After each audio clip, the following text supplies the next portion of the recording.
Halo Rebahaners, dimanapun kalian berada, bagaimana kabarnya? Gimana? Masih suka ganti celana dalam sehari sekali? Kembali lagi bersama saya John. Kali ini saya akan merangkum sebuah film berjudul Don't Ring tahun 2017.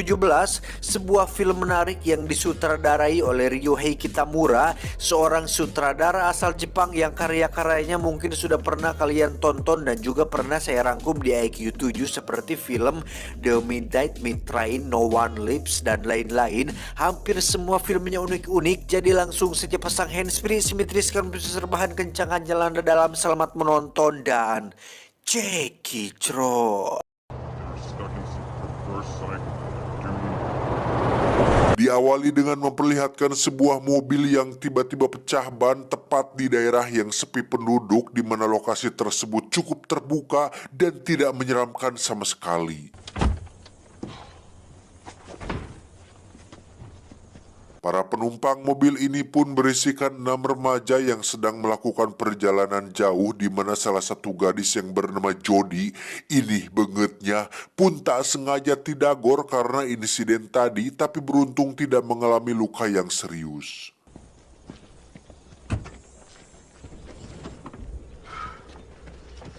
Penumpang di mobil ini pun terdiri dari 3 perempuan dan 3 laki-laki. Mereka pun menunggu mobil yang liwat untuk meminta bantuan dan tumpangan. Namun nampaknya jalur ini jarang sekali dilewati oleh para pengendara, sehingga para lelaki terpaksa harus mengganti ban tersebut dengan ban serep.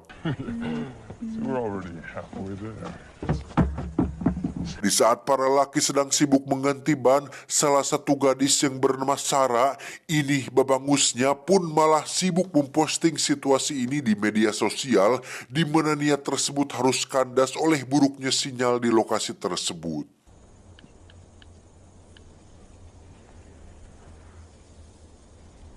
Ini adalah Jeff, satu-satunya pria berbadan tinggi besar yang masih berusaha untuk mengganti bannya, di mana saat para cewek sedang ngiyuhan di samping mobil dan satu lagi pergi ke semak-semak untuk papang raos, Jeff pun terus mengerjakan bannya tersebut di bawah terik panas sinar matahari.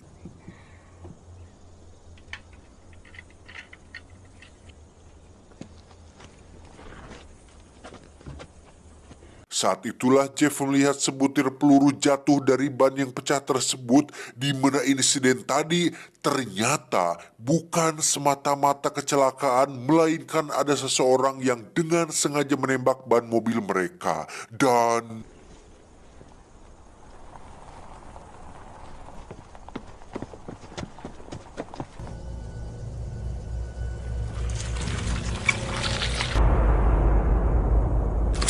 betapa terkejutnya Sarah melihat kondisi Jeff sudah dalam keadaan kepala pecah, disusul dengan Sarah sendiri yang mengejutkan semua orang ketika ada tembakan hampir saja membuat bola matanya keluar. Dan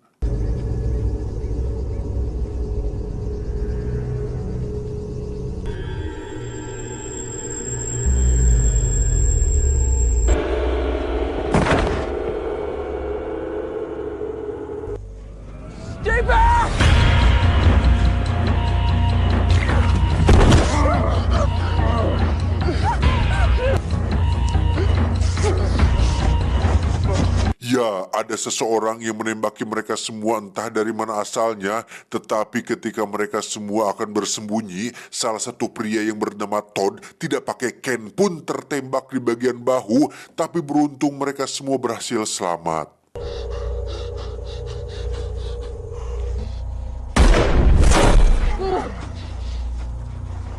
Tersisa 4 orang, yakni Jody, Karen, Todd, dan satu pria yang bersembunyi di balik pohon mati bernama Eric. Ini babangusnya, sebagai seorang anak dari keluarga militer, Karen ternyata paham jika si sniper menggunakan peredam yang membuat kecepatan pelurunya melambat dan tidak bisa menembus mobil ini, sehingga mereka akan cukup aman sementara berada di balik mobil tersebut.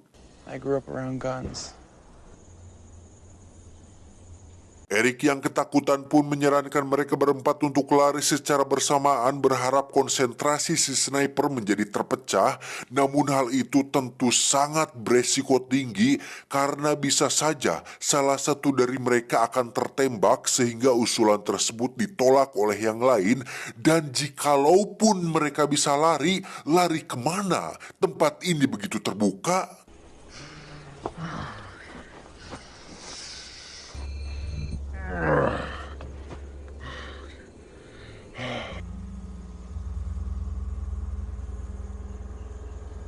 Dial 911! Sinyal yang tidak bisa dijangkau pun membuat mereka kesulitan untuk menghubungi 911, di mana Todd akhirnya memiliki ide untuk mengetahui di mana posisi si sniper berada dengan cara memancingnya menembak dan merekamnya dengan ponsel.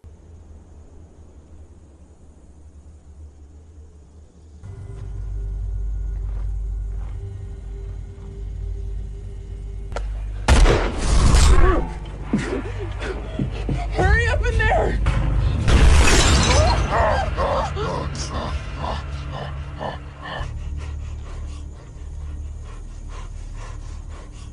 Dan kita akhirnya akan melihat asal tembakan tersebut ternyata berasal dari atas pohon, di mana si sniper jelas memiliki kendali atas mereka semua, yang dengan kata lain si sniper tidak akan pernah membiarkan mereka lolos dan akan terus menunggu di sana sampai targetnya habis semua. Tidak dijelaskan siapa identitas si sniper, apa motifnya, dan kenapa harus para remaja ini yang jadi targetnya, sehingga saya ingin tekankan kepada teman-teman semua bahwa si sniper ini tidak lebih dari seorang yang sakit, mungkin psikopat yang hanya ingin mempermainkan nyawa seseorang, di mana dia memang sengaja berada di sana untuk menunggu korbannya lewat, yang kebetulan Jody dan kawan-kawan hanya sedang apes atau sial saja harus menjadi target dari si sniper psikopat ini.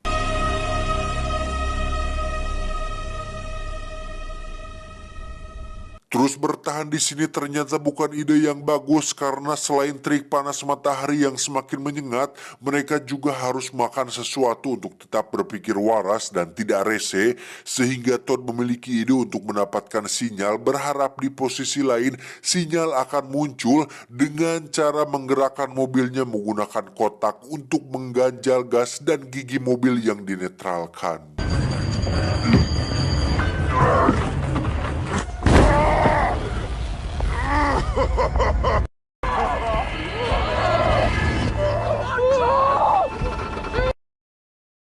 Ide ini ternyata sama sekali bukan ide yang bagus, karena saat mobil terus maju dan tidak mau berhenti, mereka bertiga pun sekuat tenaga untuk menahannya, sampai-sampai Jody harus terjengkang dan menjadi sasaran empuk si sniper. Pada posisi tersebut, ada saja hal yang membuat kita menjadi kesal dan greget, di mana Jody yang memiliki kesempatan untuk tinggal lari saja ke posisi aman pun dengan bolohonnya malah cicing wae, yang secara logika kalau takutnya gerak cepat atuh neng ulah ngajorog wae, si Jody malah duduk dengan raut wajah ketakutan yang seolah-olah membuat si sniper dipermudah dan dipersilahkan untuk modaran si Jody ini. Anjing.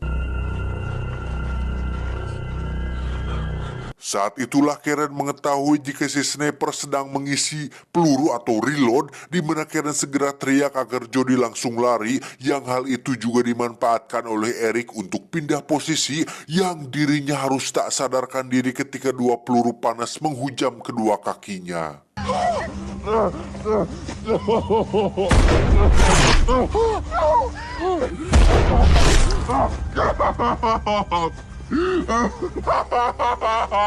He used me to lure him out!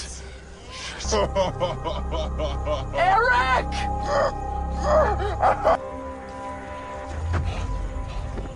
Hey, come on, buddy! Don't pass out on us!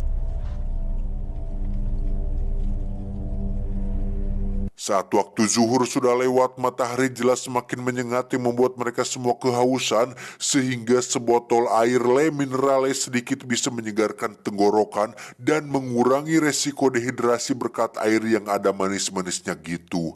Yang tanpa mereka semua ketahui, si sniper sedang cai meniraos sembari barang lebok, dan yang hal itu jelas sebuah tindakan yang watado sekali melihat kondisi para korbannya yang sedang kelaparan dan kepanasan.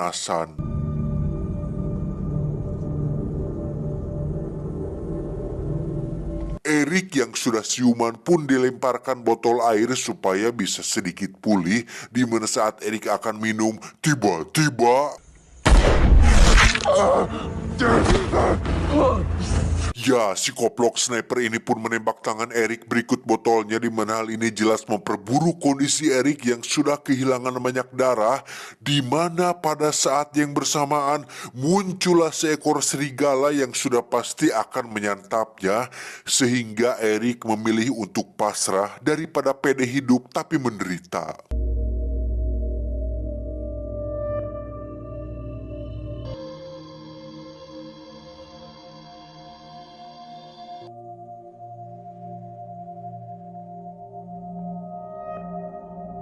Beberapa jam berlalu, hari semakin sore, bibir semakin kering, situasi masih seperti ini dan Jody masih sempat-sempatnya pipis tepat di samping Todd dan Karen, yang hal itu wajar sih, daripada ditahan jadi penyakit, ya sudah mecer saja. Luka tembak pada bahunya ternyata membuat Todd mulai kehilangan akal sehatnya dan pasrah sama seperti si Erik, di mana dia dengan santainya berdiri dan berjalan ke arah jasad Sarah, yang hal ini sengaja dibiarkan oleh si sniper yang tidak menembak Todd dan membiarkannya menikmati detik-detik terakhir kematiannya. Dan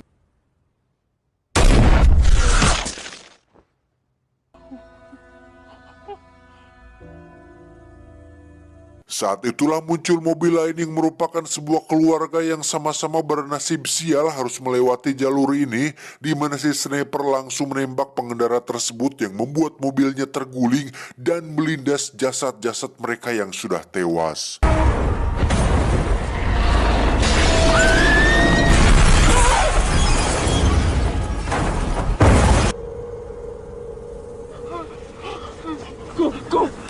Kesempatan pun muncul ketika satu orang bapak-bapak berhasil selamat dari insiden itu, di mana Karen meneriaki si bapak untuk menghubungi 911 berharap ada sinyal di posisinya, dan entah berhasil atau tidak, tapi tiba-tiba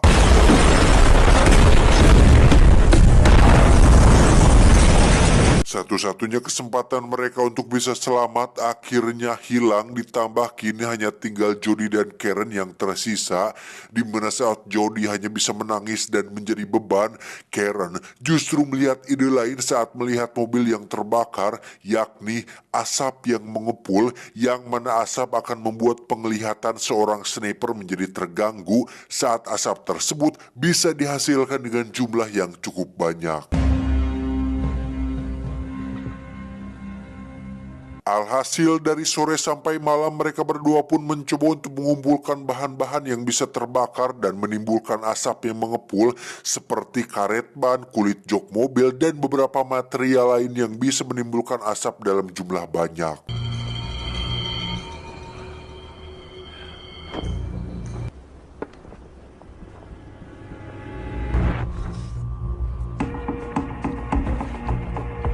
Ketika mereka sudah membakarnya, saat itulah muncul mobil petugas yang ternyata bapak-bapak tadi berhasil menghubungi 911, yang mana peluang untuk selamat akhirnya bisa lebih besar dengan adanya para petugas yang siap untuk menghadapi si sniper psikopat tersebut. You see that road?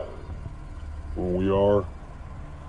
Oh no. Para petugas pun langsung membaca situasi ini dan menyadari jika si pelaku benar-benar sangat berbahaya dan tak akan melepaskan korbannya begitu saja, sehingga mereka merasa perlu untuk meminta pasukan tambahan kepada kantor pusat, yang pada saat itu dilakukan.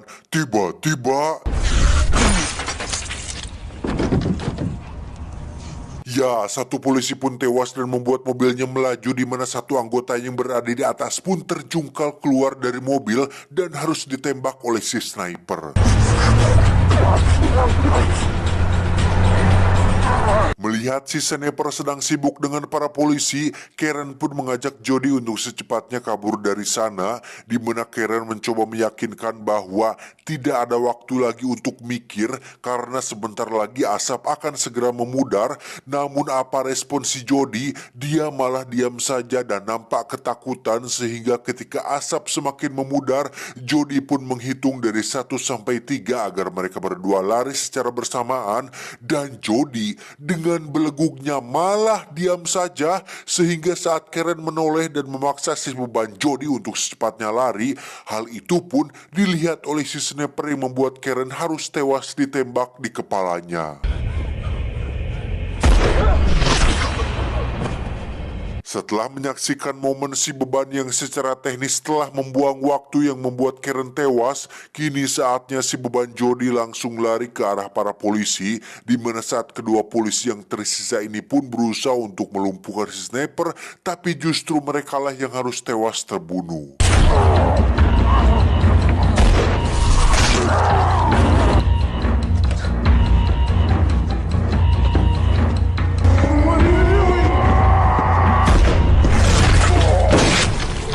Tersisa si beban yang menaiki mobil polisi dan menginjak gas sekencang mungkin, di mana mobilnya berhasil menabrak pohon tempat si sniper bersemayam, yang hal itu membuat si sniper terjatuh dan gelantungan di atas pohon.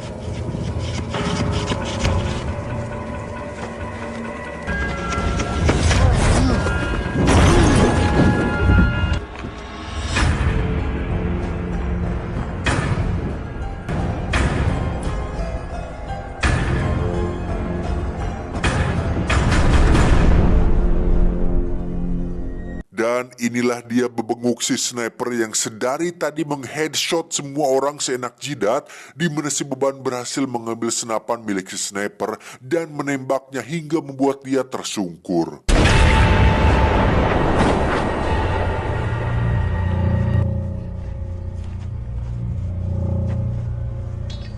Saat itulah si beban melihat garis-garis pada popor senapannya, di mana garis-garis tersebut menandakan sudah berapa banyak korban yang telah dibunuhnya, yang hal itu langsung membuat si beban terbayang wajah para sahabatnya yang sudah almarhum, dan dengan penuh emosi, si beban pun memukul-mukul wajah si sniper hingga tidak karuan, dan tiba-tiba...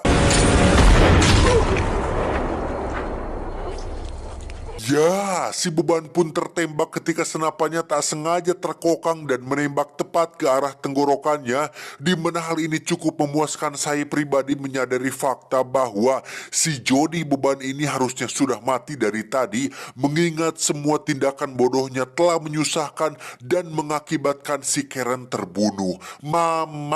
Baru kali ini saya lebih emosi ke tokoh utama daripada penjahatnya. Alhasil, tidak ada yang tersisa satu orang pun pada insiden ini, terkecuali sang kameramen, sehingga tamat ending yang sangat-sangat